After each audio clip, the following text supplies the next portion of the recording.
Racist cop kicks pregnant black woman, then regrets it when he finds out she's his boss's wife. What happens then? Officer Derek Martinez stared at his phone screen, his hands trembling as he read the text message for the third time.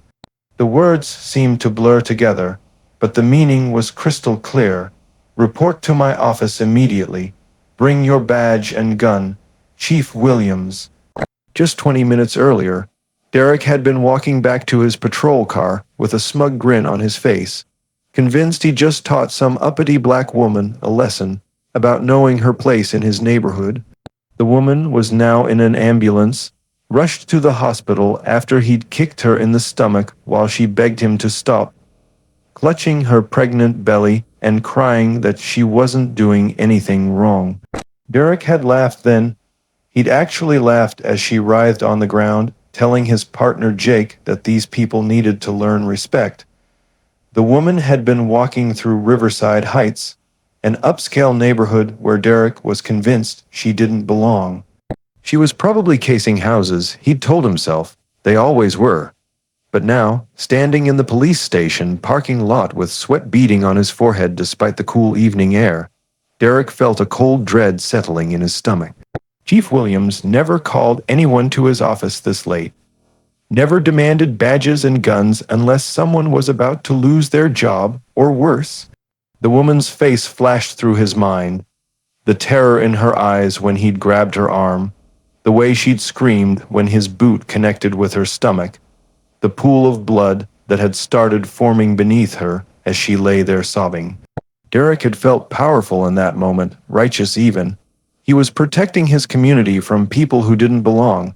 Now, as he climbed the steps to the station, Derek tried to push down the growing panic in his chest. Maybe someone had filed a complaint. Maybe there was a witness, but so what? It would be his word against some pregnant black woman's, and he knew which side the system usually believed.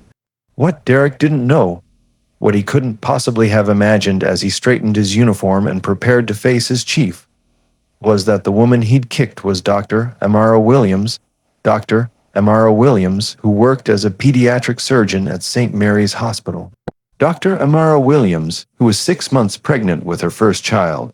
Dr. Amara Williams, who had been walking home from her evening prenatal appointment. Dr. Amara Williams, who was married to Police Chief Robert Williams.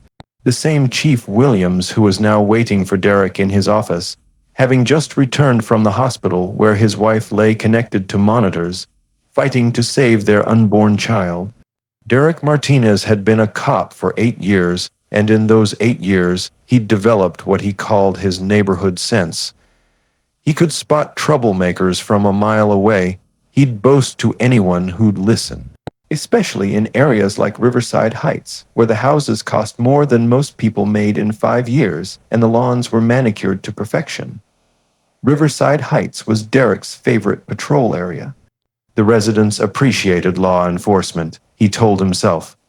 They understood that maintaining order meant keeping certain elements out. When Derek drove through those tree-lined streets in his patrol car, he felt like he was protecting something important, a way of life that needed defending from people who didn't understand its value. Derek had grown up in the rougher part of town, in a neighborhood where police sirens were as common as ice cream trucks. His mother had cleaned houses in Riverside Heights for 20 years, coming home every evening with stories about the beautiful homes and the wealthy families who lived there. Derek had promised himself that one day he'd live in a place like that. Until then, he'd protect it. Chief Robert Williams was a different kind of cop than Derek. Williams had worked his way up through the ranks over 25 years, earning respect not through intimidation but through fairness and genuine community connection. He'd been chief for 3 years, and in that time, he'd implemented new training programs focused on de-escalation and community policing. Some of the older cops grumbled about the changes, but Williams knew they were necessary. Williams lived in Riverside Heights too, in a modest colonial house on Maple Street that he'd bought after years of saving. His neighbors knew him as the quiet police chief who waved when he walked his dog and never talked shop at neighborhood barbecues.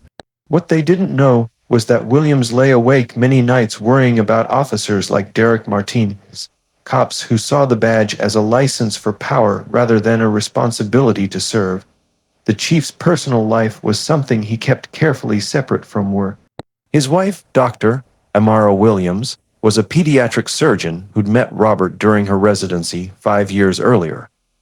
She'd been treating a child who'd been injured in a domestic violence incident, and Robert had been the responding officer. They'd both stayed with the little girl through the night, taking turns reading to her while she recovered. Amara was everything Robert admired in a person: brilliant, compassionate, and completely dedicated to helping others. She worked 12-hour shifts at the hospital, often staying late to check on her young patients or to comfort worried parents. When they'd married 2 years ago, Robert had worried that his job might interfere with her career, but Amara had laughed off his concerns. "I save children's lives," she'd told him. "You protect families. We're on the same team, just different uniforms." The pregnancy had been a surprise, but a welcome one. At 32, Amara had been focused on her career, but when she'd seen those 2 lines on the test, she'd felt a joy she hadn't expected. Robert had cried when she'd told him, something she'd never seen him do before. They'd spent hours planning the nursery, talking about names, imagining their future as a family. Amara's pregnancy had been going smoothly. She was 6 months along, just starting to show in a way that made her feel proud rather than uncomfortable. She'd adjusted her surgery schedule to avoid the longest procedures, but she was still working full-time. Her colleagues at the hospital had been supportive, often checking on her and making sure she was eating enough between surgeries. That Tuesday evening, Amara had left her prenatal appointment at Dr. Sarah Chen's office feeling particularly good. The baby was healthy, growing normally, and Dr. Chen had said everything looked perfect. Amara had decided to walk home instead of driving, enjoying the cool evening air and wanting to get some exercise before dinner. The walk from Dr. Chen's office to her house was only 8 blocks, a pleasant route through tree-lined streets that Amara had taken dozens of times before. She'd been thinking about the nursery as she walked, wondering whether they should paint it yellow or wait to find out the baby's gender. She'd been so lost in thought that she almost didn't notice the patrol car slowing down behind her. When she did notice, Amara felt a brief flutter of concern, but she pushed it aside. Her husband was a police officer. She knew that cops sometimes checked on people walking alone at night, especially in residential areas. She expected a polite question, maybe an offer for a ride home if the officer recognized her as the chief's wife. She never expected Officer Derek Martinez. Derek had been cruising through Riverside Heights when he'd spotted her. A black woman walking alone after dark, moving slowly through the expensive neighborhood like she owned the place. She was wearing scrubs, probably a nurse or aide from one of the hospitals. But Derek's instincts immediately went on alert.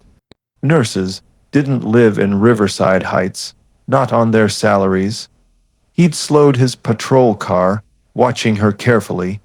She seemed to know where she was going, turning confidently at the corner of Oak and Maple.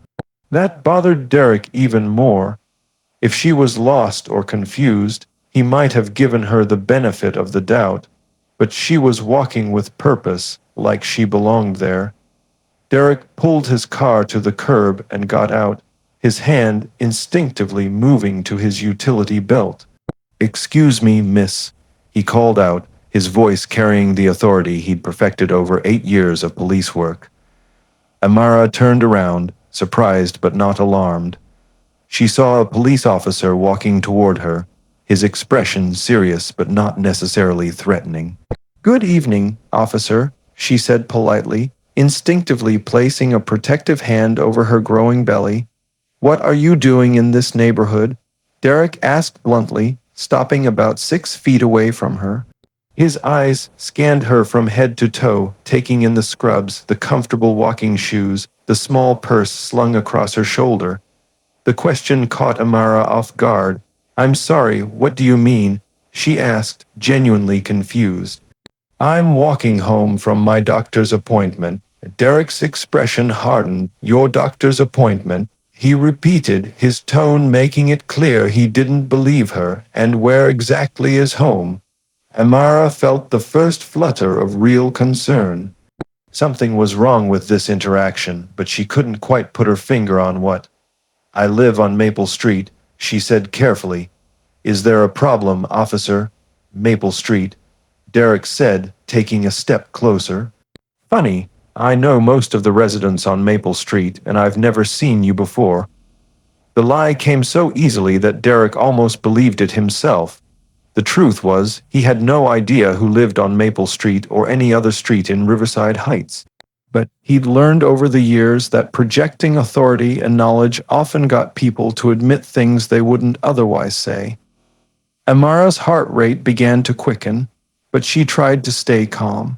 Her husband had told her stories about officers who let their biases cloud their judgment, but she'd never experienced it personally. She'd always been treated with respect by police officers, probably because she was usually in her doctor's coat, or because Robert was with her. "Officer," she said, trying to keep her voice steady, "I think there might be some confusion here. I'm Dr. Amara Williams. I work at St. Mary's Hospital, and I live at 1,247 Maple Street with my husband." The mention of her title and her specific address should have ended the confrontation immediately.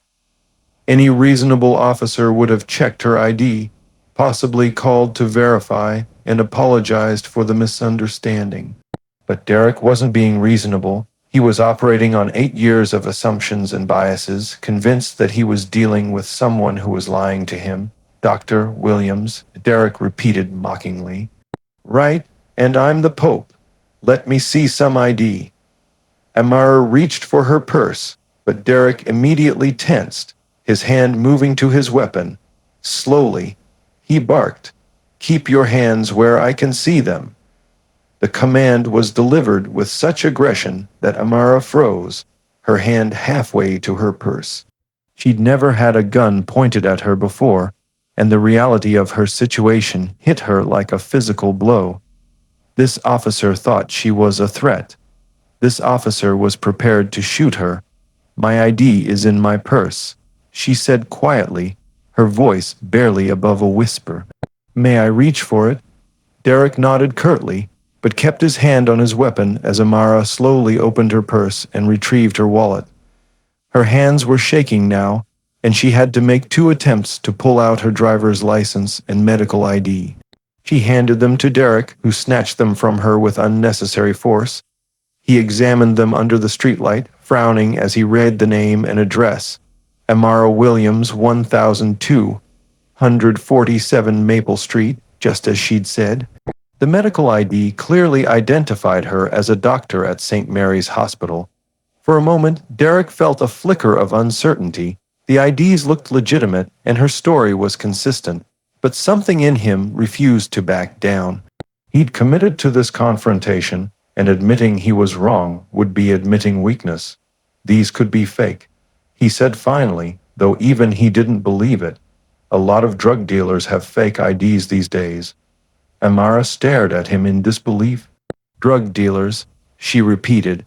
"Officer, I'm a pediatric surgeon. I'm 6 months pregnant. I was walking home from my prenatal appointment. What possible reason would I have to lie to you?" Derek's response was swift and vicious. "Don't you raise your voice at me," he snapped, taking another step closer. "I don't care what these fake IDs say. You don't belong in this neighborhood, and we both know it." The words hit Amara like a slap. There it was, the real reason for this confrontation. Not because she'd done anything wrong, not because she was actually suspicious, but because Derek couldn't accept that a black woman belonged in Riverside Heights. "Officer," Amara said, fighting back tears of anger and frustration, "please just call it in." Verify my identity. Call the hospital if you need to.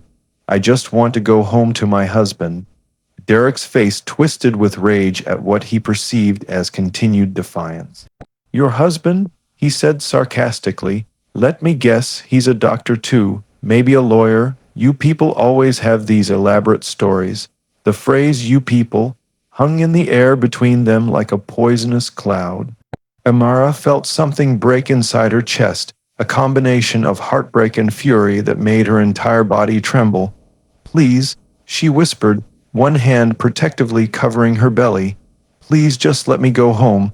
I haven't done anything wrong." But Derek was beyond reasoning now. He'd crossed a line, and some part of him knew it, which only made him angrier. Instead of de-escalating, instead of checking her story, instead of treating her with basic human dignity, he grabbed her arm roughly. "You're coming with me," he said, starting to drag her toward his patrol car. "We're going to sort this out at the station." Amara tried to pull away, panic flooding her system. "You're hurting me," she said, looking around desperately for help, for witnesses, for anyone who might intervene. But the street was empty, the expensive houses dark behind their perfect lawns. "Stop resisting," Derek yelled, though Amara was barely struggling. He twisted her arm behind her back, a move he'd practiced countless times but never on a pregnant woman.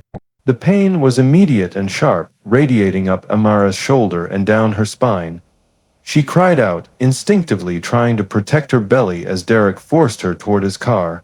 "Please," she sobbed, "I'm pregnant. You're going to hurt my baby." Derek's response was to shove her harder against the side of his patrol car. "Should have thought about that before you decided to lie to a police officer," he said. What happened next would replay in Derek's nightmares for the rest of his life. As Amara struggled to maintain her balance, Derek's anger reached a boiling point. He kicked her, his boot connecting with her lower back and sending her sprawling to the pavement. Amara hit the ground hard, instinctively curling around her belly to protect her unborn child. The impact knocked the wind out of her, and for a terrifying moment, she couldn't breathe, couldn't think, could only focus on the sharp pain radiating through her abdomen. Derek stood over her, breathing heavily, still convinced he was in the right. "This is what happens when you disrespect law enforcement," he said, though his voice lacked some of its earlier conviction. Amara looked up at him from the pavement, tears streaming down her face. "My baby," she whispered. "Please, something's wrong with my baby." For the first time since the encounter began, Derek looked, really looked, at the woman on the ground. He saw the terror in her eyes, the way she was clutching her stomach, the small pool of blood that was beginning to form beneath her. A cold realization began to creep into Derek's consciousness, but he pushed it away. He'd gone too far to back down now. The 911 call came in at 8:47 p.m. A neighbor had finally looked out her window and seen a pregnant woman lying on the sidewalk next to a police car.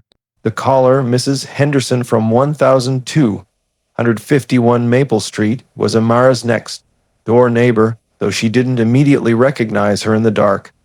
"There's a woman on the ground," Mrs. Henderson told the dispatcher, her voice shaking. "She's pregnant and she's bleeding. The police officer is just standing there." Derek heard the sirens approaching and felt his first real stab of panic. He'd called for backup, spinning a story about a suspicious person who'd resisted arrest and fallen during the struggle. But as the ambulance pulled up and the paramedics rushed to Amara's side, Derek began to realize that his story might not hold up under scrutiny. "Ma'am, can you hear me?" The lead paramedic, a woman named Sarah, asked as she knelt beside Amara. "Can you tell me your name?" "Amara Williams," Amara whispered, her voice weak but clear. "I'm 6 months pregnant. Something's wrong. I can feel something's wrong." Sarah's expression grew grave as she performed a quick examination. Amara's blood pressure was elevated, and there were signs of potential placental complications. "We need to get her to the hospital immediately," she told her partner. Derek watched from a distance as they loaded Amara onto a stretcher. She kept saying her name, Amara Williams, and giving her address on Maple Street, the same information she'd tried to give Derek before he'd kicked her to the ground. As the ambulance pulled away, Derek's partner Jake arrived on the scene.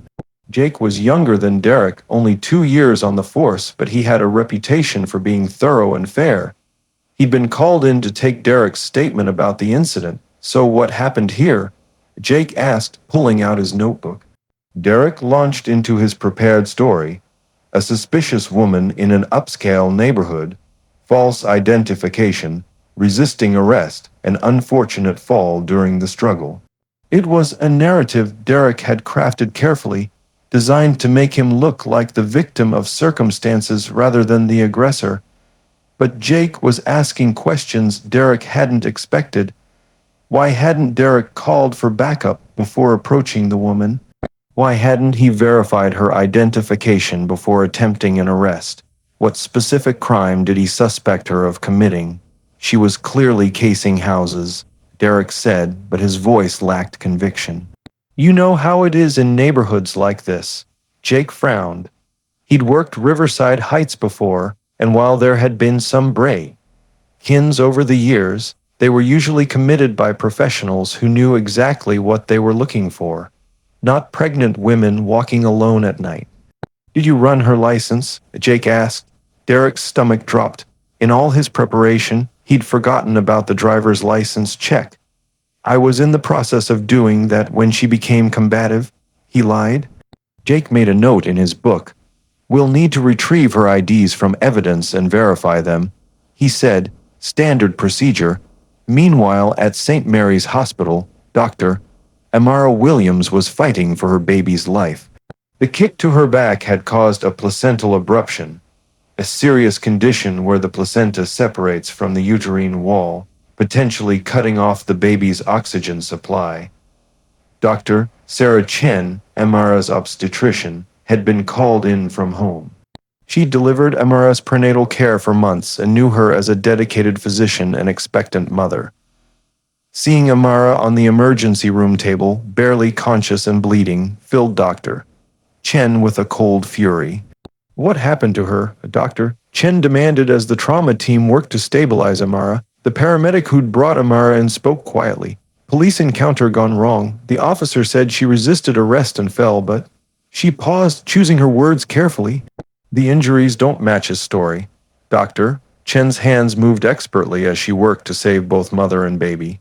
"Someone needs to call her husband," she said. "Chief Williams needs to know his wife is here." The call reached Robert Williams at 9:15 p.m. He was at home, reading case files at the kitchen table, when his phone rang. The caller ID showed St. Mary's Hospital, and Robert's first thought was that one of Amara's surgeries had run late. "Chief Williams, this is Dr. Sarah Chen from St. Mary's. Your wife is here in the emergency room." Robert's blood turned to ice. "What happened? Is she okay? Is the baby okay?" Dr. Chen's voice was carefully controlled. "She's stable, but there were complications. Someone hurt her, Robert. Someone hurt her badly." Robert was in his car before Dr. Chen finished explaining. During the 15-minute drive to the hospital, his mind raced through possibilities. A car accident, a mugging. Maybe she'd fallen walking home from her appointment. But Dr. Chen had said someone hurt her. Someone had deliberately hurt his pregnant wife. When Robert arrived at the hospital, Dr. Chen was waiting for him in the hallway outside Amara's room. Her expression told him everything he needed to know before she spoke a word. "The baby?" he asked, his voice barely audible. "We managed to stop the bleeding," Dr. Chen said, "but it was close, Robert. If she'd gotten here 10 minutes later, we might have lost them both." Robert felt his knees go weak. "What happened to her, Dr.?" Chen hesitated, then spoke with quiet anger. "Someone kicked her in the back, hard enough to cause a placental abruption. She has bruises consistent with being grabbed and thrown to the ground." "Who?" Robert's voice was low and dangerous. "Who did this to my wife?" "A police officer," Dr. Chen said. "One of your officers." The words hit Robert like a physical blow. He staggered backward, catching himself against the wall. Which officer? Doctor. Jen consulted her chart. The report says Officer Derek Martinez. Robert closed his eyes, feeling the world tilt around him. Derek Martinez, an officer he'd had concerns about for months. An officer who'd received multiple complaints about excessive force and biased policing. An officer Robert had been planning to recommend for additional training or possible termination. An officer who had just kicked his pregnant wife hard enough to nearly kill their unborn child. "I need to see her," Robert said. Amara was awake but groggy from the medication. When she saw Robert, she began to cry, not from pain, but from relief that he was there, that she was alive, that their baby was still alive. "He said I didn't belong there," she whispered as Robert held her hand. "He said I was lying about who I was. He called me you people." Robert listened in silence as Amara told him everything. The unprovoked stop, Derek's refusal to verify her identity, the escalating aggression.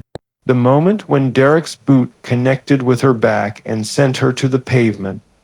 "I kept telling him I was your wife," Amara said. "I kept saying I was a doctor, that I lived on Maple Street. He wouldn't listen. He didn't want to listen." Robert's hands were shaking with rage, but his voice remained steady. "Did he check your ID? He looked at it, but he said it was fake. He said drug dealers have fake IDs." Amara's voice broke. "He called me a drug dealer, Robert, a pregnant drug dealer walking through my own neighborhood." Robert kissed his wife's forehead, trying to hide the murderous fury building in his chest. "I'm going to handle this," he promised her. "I'm going to make sure this never happens to anyone else." After ensuring that Amara was stable and would be monitored throughout the night, Robert left the hospital. But instead of going home, he drove straight to the police station. It was nearly 10 p.m., and Derek would likely still be there, finishing his paperwork about the incident. Robert sat in his car outside the station for several minutes, trying to control his emotions. As a police chief, he knew he had to handle this properly. There would be investigations, internal affairs reviews, possibly criminal charges.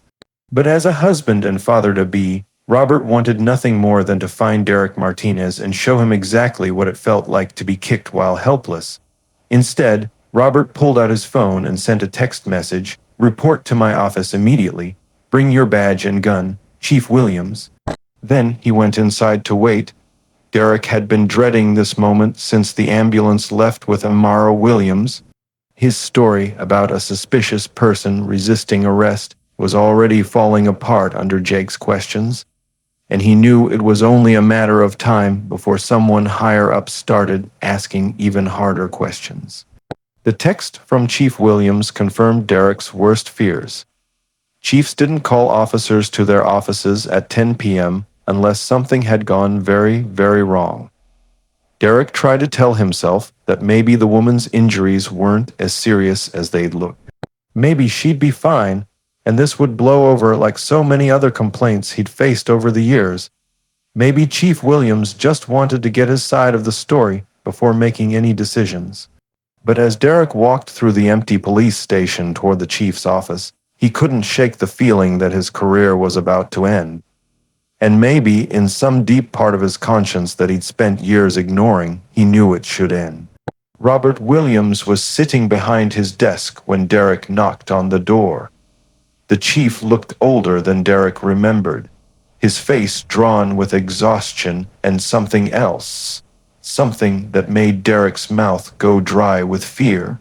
"Sit down, Martinez," Chief Williams said quietly. Derek sat, his hands clasped tightly in his lap to hide their trembling. He waited for the chief to speak, trying to prepare for whatever was coming next.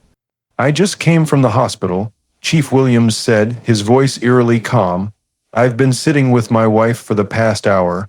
The words hit Derek like a sledgehammer. His wife, the pregnant black woman Derek had kicked to the ground, was Chief Williams's wife. Derek's face went white as the full weight of his actions crashed down on him. The woman he'd brutalized, The woman he'd called you people.